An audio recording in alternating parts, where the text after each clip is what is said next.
The Hawkeye State of Iowa is back on Dave's Home Supply, getting up to speed as we talk with West Burlington's Josh Schneiderman about his 2023 season, touring with the IRA, and his Doug Wolfgang tribute paint scheme that he sported in 2023, and much more. That's coming up next after these messages. Dave's Home Supply specializes in cabinets, flooring, and countertops.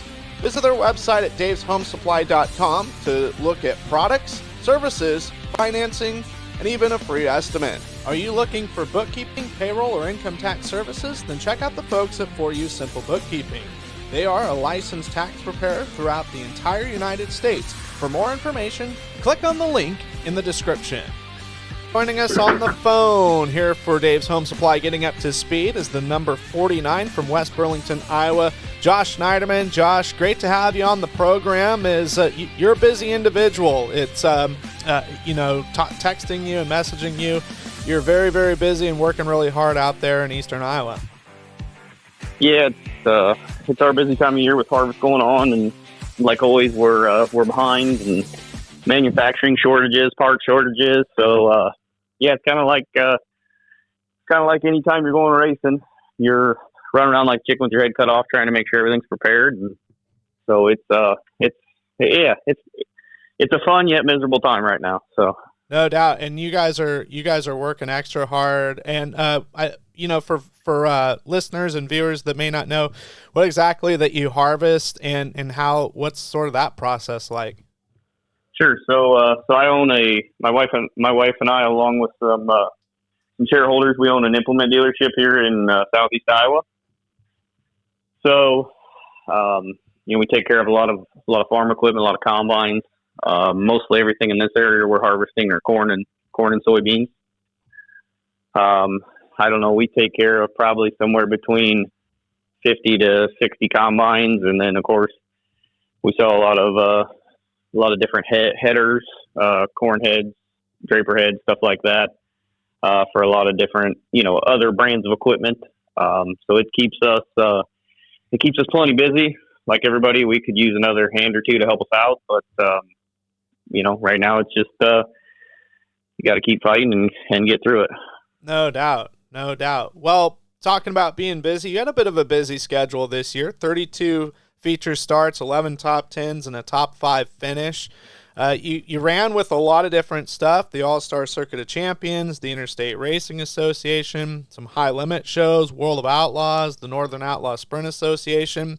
Covered a lot of ground in 2023. Yeah, if you put our average time spent in the hauler, which is nothing compared to the full-time teams, but for a regional local team that we have all regular day jobs. Our average time in the hauler was probably somewhere between 4.5 and 6 hours. It's a lot, and you have to credit my team really, because I haven't seen the race car other than on race night in probably a month. You got to credit my little brother Jared, who does 98% of the work, and then my dad, he fills in and helps with engine maintenance and stuff like that. So without those two guys, there's no way this is even realistically possible to try to get to the track that many times. Well, no doubt. And a lot of time with the IRA. Actually cycled out 11th in points with that series. I know that they did sort of a major swing in July-ish and kind of teamed up with NOSA, the Northern Outlaw Sprint Association, and had about 2 or 3 races there, I-94 and River City Speedway. Actually, July 14th, your best finish of the year, finished 5th at River City Speedway in Grand Forks, and a lot of ground covered. Yeah, we love that trip up north. That's a ways. I mean, it's a 10, 11-hour trip from our house to North Dakota there. They picked up that I-94 show, which is a cool place. Always love going to River Cities. We really run well there, considering we've only been there now 4 times. Tough group of race cars up that way. And, of course, the IRA, as far as I'm concerned, I personally haven't been around the IRA very long, other than the last 3 or 4 years. But as far as I'm concerned, it's probably the best group of race cars they've had in a long time, as far as quality, 1 through 20. Mm-hmm. So it's become a really tough series. There's no more give-me's anymore. And we struggled for large portions of the year. We got torn up there.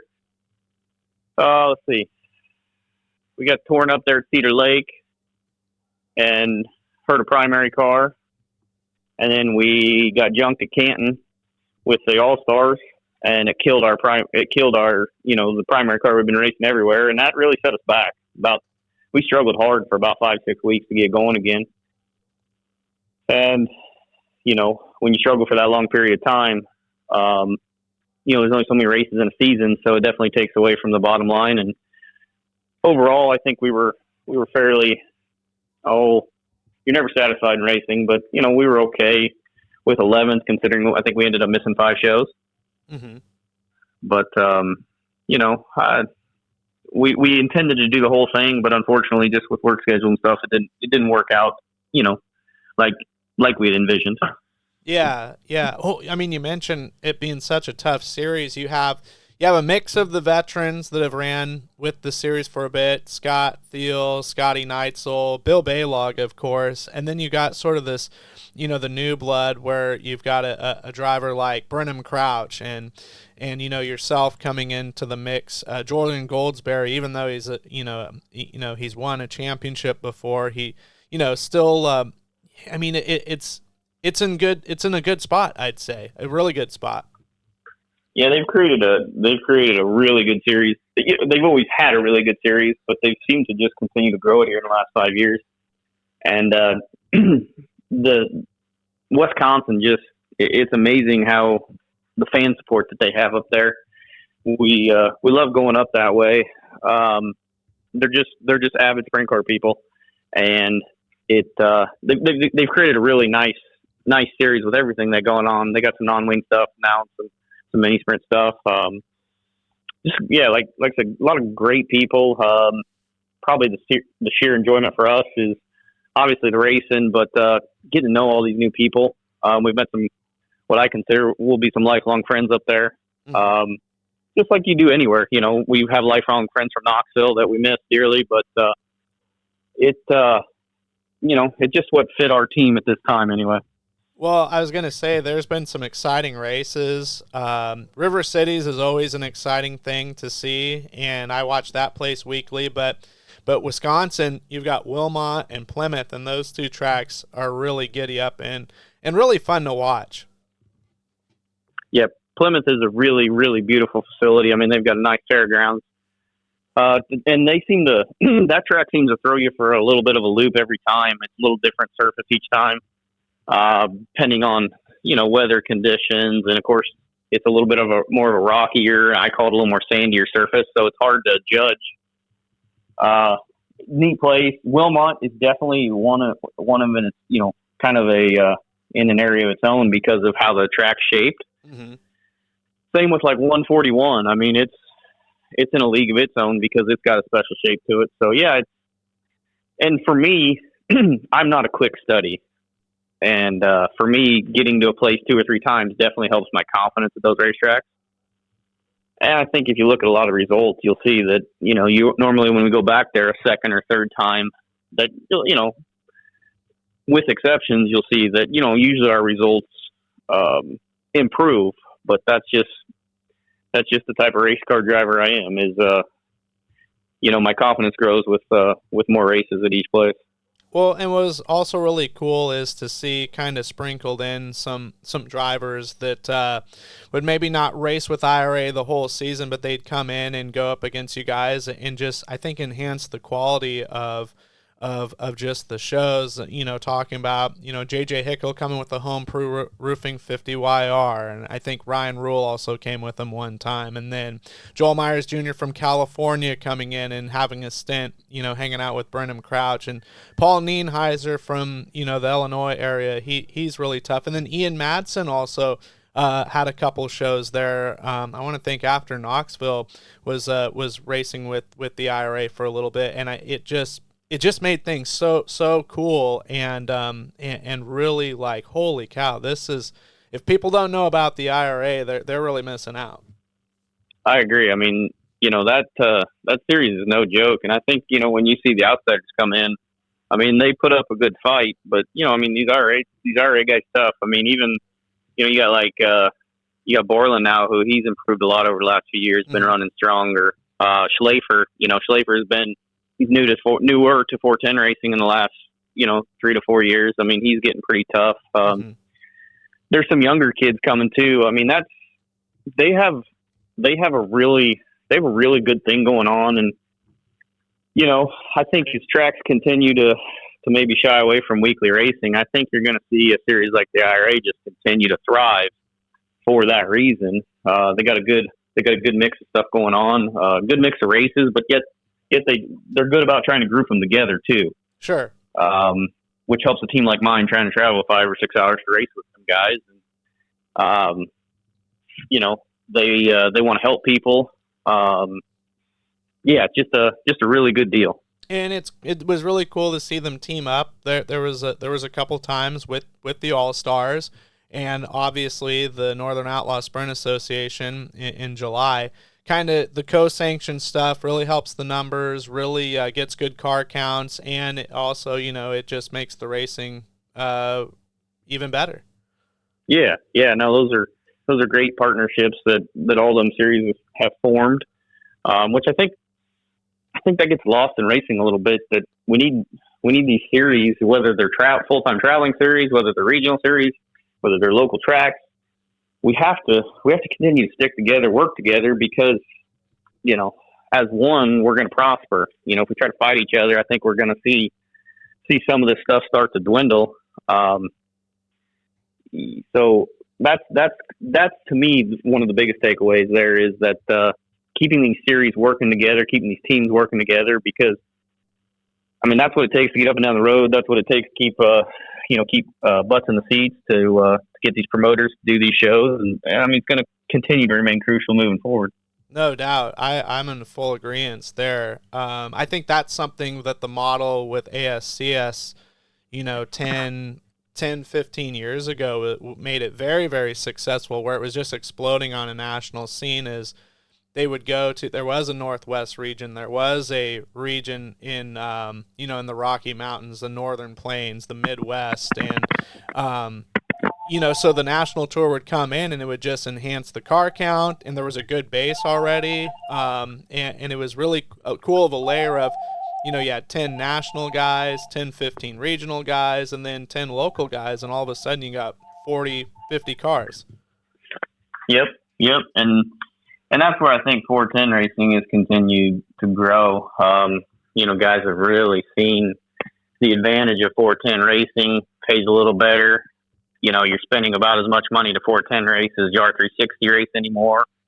But yes, I agree. I mean, finding that niche, what guys want to do, where they want to go. ASCS, you were right. I mean, they hit it big there 10, 15 years ago. And I think 410s have kind of started to overtake that stuff, especially as younger teams come in, younger kids come in, they want to race 410. And, I think that's going to continue to show here unless something drastic changes.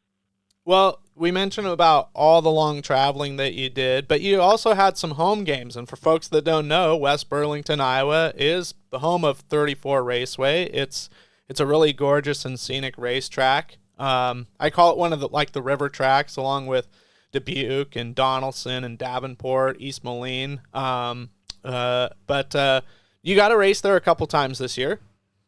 Yeah, I don't know how many times. I think 3, 4, 5 times we were able to get there.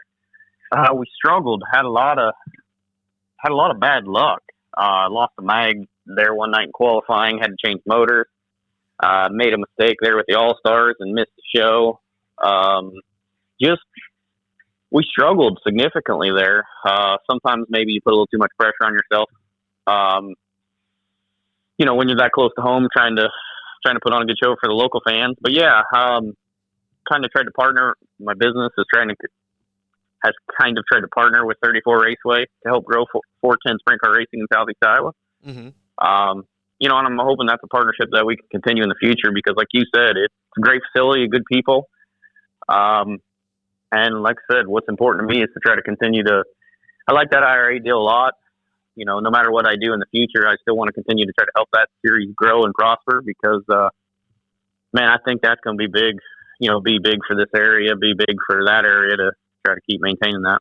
Yeah, no doubt. I mean, is there talks? I mean, obviously, if you're sworn to secrecy and it's G14 classified, but I mean, more shows kind of in your region of Iowa on the eastern side of the state. Not. We don't have a whole lot of talks going on right this second. Just been a lot of promoter changes happening right now in our area. Sure. Yeah, Davenport was kind of a big one, right? Davenport, I've seen West Liberty lost their promoter. There's talk that Donaldson's losing their promoter. So unfortunately, yeah, there's going to be some change and some turnover, and hopefully we can fill those voids that those people left. The promoter it's a tough gig right now with input costs as high as ever. So I mean, it's tough on both sides of the fence. Whether you're the track, you're the series, you're the race teams, you're the fans.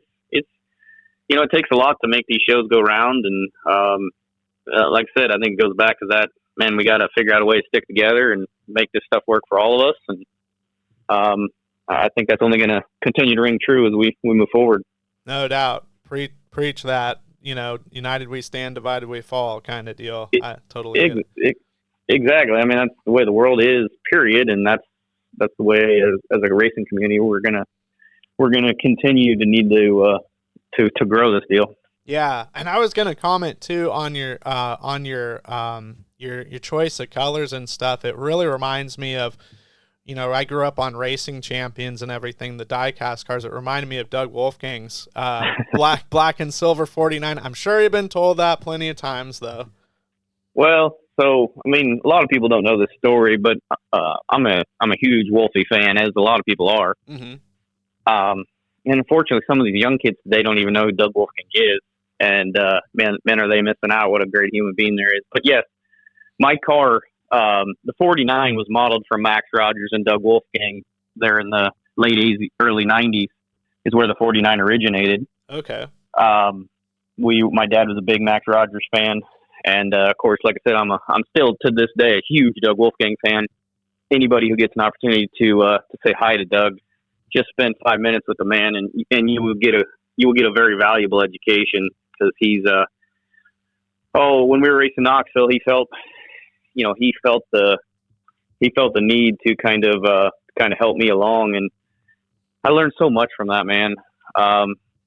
Just about racing, and he was I feel like I'm the same type of racer where wear my heart on my sleeve just like he did, but that's where that car was modeled after. And we still kind of run that same 49 style number. And I always tell people, I'm going to keep maintaining them silver wings for that reason. That's one of the reasons. The other reason is I'm just way too cheap to pay for powder coating. Go with reason A. Yeah, go with the first option, the Wolfgang trivia. Yeah, I'm an honest individual too, and that's one of the other honest parts is, especially you get a wing torn up, man. I'm a logistics guy as far as financially, so that $125 or $200 kind of really frustrates you when you tear one up. Yeah, that experience of having 50, 60 combines running at peak performance definitely kicks in with racing. So. Yeah, and I feel like I've got two passions in my life other than, my wife and my kids. But that's racing and farming because, I got the racing bug from my dad years ago. And, this farming bug bit me about 12 years ago when I started here at the dealership. And, you have to have a passion for both businesses. Sure. Because racing is a commitment and this farming gig is a commitment. I mean, we've been working the last 3 weeks, 8 to midnight every day, trying to keep farmers in the fields and get equipment pushed out the door. Man, it's a struggle. And like I said, I couldn't do it without my supporting cast, with being my brother, my dad, and of course, my wife. Mm-hmm. She's God's greatest gift to me next to my kids because she puts up with a lot of BS.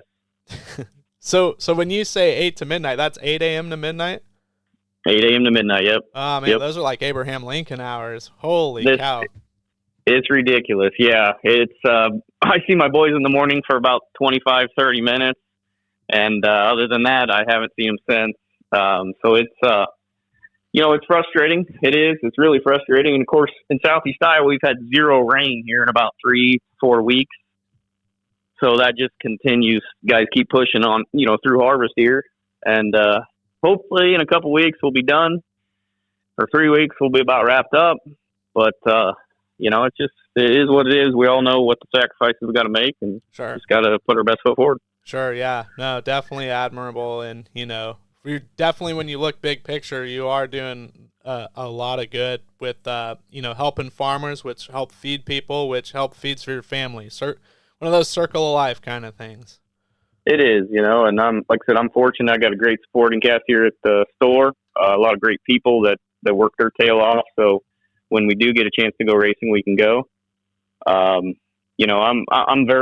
very blessed all around, whether it be in the racing or the business, because got a lot of great people around us.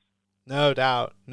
And I was going to say also something, we talked a lot about 410 stuff, but something that has been rather healthy and beneficial, I think, is the Sprint Invaders and the for 360s that have ran a lot in eastern Iowa, 34, Vinton, and some of the other racetracks that we mentioned, and that I think has really showcased some of the talent that is upcoming and our potential some 410 drivers. Correct. Excuse me. That Sprint Invader series, it's been around for now 20 years. Great series. A lot of great race car drivers, like you mentioned. A lot of new faces, new names that race with the series now. It's something that we continue, or we hope that will continue in Southeast Iowa, because it's all relevant, keeps cars in the area, keeps guys spending money on racing, keeps sponsors spending money on racing, especially sprint car racing. So it's important, it's a neat deal too. Absolutely. We're going to shift gears here a little bit. It's non-harvest time. It's non-racing time. What are some cool things to do in West Burlington, Iowa, when you have free time, either by yourself or with your wife, or your wife and your kids? Shoot. We're pretty boring people, honestly. We spend a lot of family time together, even in the wintertime, we'll get together on Saturday nights, and hopefully we can catch a race somewhere, on Dirt Vision or Flow, and we'll grill out, cook out, do potlucks. We're pretty boring people. Get together, drink a few beers, relax. We really are. We're extremely boring people. We're avid Hawkeye fans, avid 49er fans, so we like to watch football in the winter. Other than that, we don't get out much. We're odd people. We work and we don't do a whole lot else. Well, I tip of the hat to you for the Niners fan. That's my team, and I like Iowa. I like Iowa wrestling. That's kind of my background and stuff. But I'm sure this is no news to anybody that's passionate about college football. A lot of Northwest or West Coast teams, not just Northwest teams, going to be joining the Big Ten. I know I chatted with Blake Anderson a little bit about it, and he seems super stoked.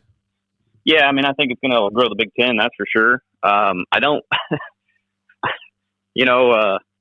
we all, as Iowa fans, have love-hate relationships with our Hawkeyes. They're good people that run the program. Sometimes we think there's a change necessary there, but Iowa's built to mold players. We usually don't get the top picks, but usually we mold good NFL players. Usually we're a good 8-5, 10-3, something like that. But I'm excited about growing those teams and seeing where the Big Ten heads and seeing how Iowa improves. And we had, obviously they've got the best. I became an avid women's basketball fan with Caitlin Clark. Sure. Never had watched a women's basketball game up until probably 2 years ago, and now we don't miss one. So, we're big Iowa supporters, but we're also big. I graduated from Northern Iowa, so we're big Northern Iowa fans as well. Okay. And then, Go Panthers. yep. So we're big Panther fans as well when they're not playing Hawkeyes. And then we still root for the Cyclones because we're kind of equal opportunity around here. As long as they're not playing Iowa or Northern Iowa, we're usually rooting for the Cyclones too. So yeah, nice. Just big sporting people. You know, we try to get to a couple Iowa games a year, just kind of see how things work out with harvest and racing and all that good stuff. The last time I was in Iowa was for Super Nationals for IMCA, and championship Saturday just so happened to be Iowa versus Iowa State in Ames. So it was rowdy and crazy in the pits, in the stands, around town. It was, yeah, it was wild. We always talk about going to Boone Super Nationals, and of course now we have a late model, an IMCA late model. That we've been playing around with a little bit. So yeah, that's been a new addition to our race team, or to our race team. So who knows? Maybe someday we'll get up and see what that's all about. Hey, and they race on Monday, so it's not like it's huge crimp in the whole sprint car plans. Yep. So we're we're not quite ready to go to Boone with the late model. We still got some more laps to do, and Jared and I are still trying to learn. We're still trying to learn all the parts on the car. Because we don't know anything about damn late model racing, but we're having a little fun. It's it's not as much pressure because you're just trying to learn. Mm-hmm. As it is sprint car racing, but it's definitely a completely new ball game for us. No doubt. But you seem like a person that likes a challenge. You don't like things to come to you easy, and I don't mean that in any sort of disrespect, but in the sense of like you like to learn something new, whether it is ground zero or with something you know a little bit about. Yeah, you're 100% correct. I mean, we're always looking for something, to try to, and then we do the same thing in the business. We don't run from those challenges. We just hit them head on, and tell you what, that's something that the farming has taught me is it's never going to be perfect. You just got to roll with the punches. You got to work through it, fight through it. And at the end of the day, I think, it's just something that you can store in your knowledge bank to try to improve for the next time. It's a fight, I mean, that's how I'm trying to raise my kids is work for what you want, fight for what you want. And at the end of the day, I mean, good things will come if you work hard.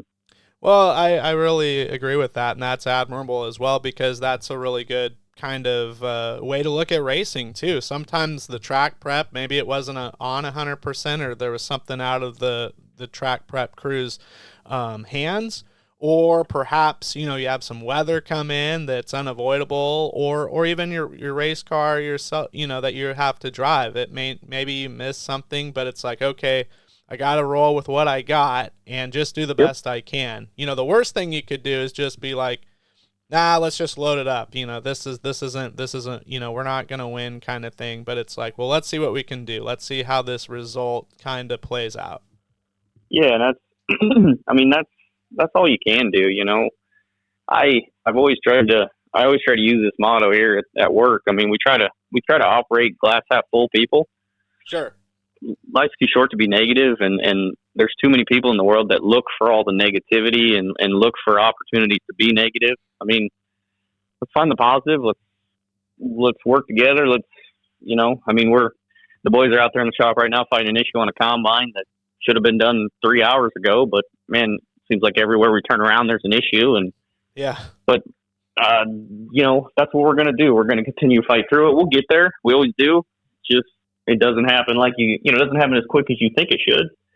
So just I hate to keep using it, but just keep fighting. Yeah, exactly. The American attitude, just keep fighting. So yeah, that's how this country was built. Just not with each other. So.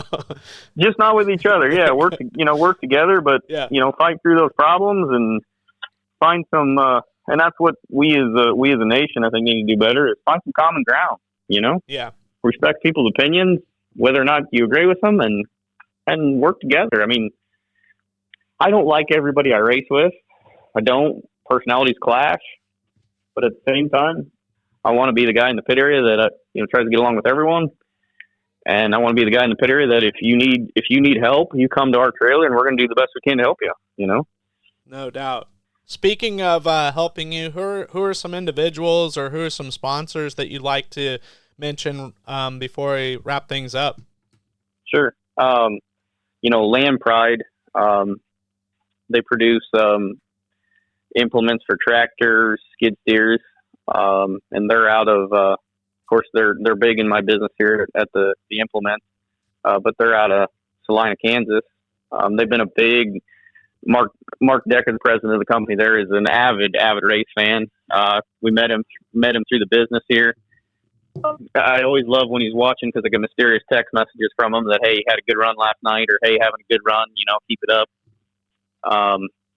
So Lampride's been a big supporter of the race team, big supporter of my business, and then of course, Morning Sun Farm Implement, with us being the owners, financially they don't support the business a whole lot, but or support the race team a whole lot, but they're it's big.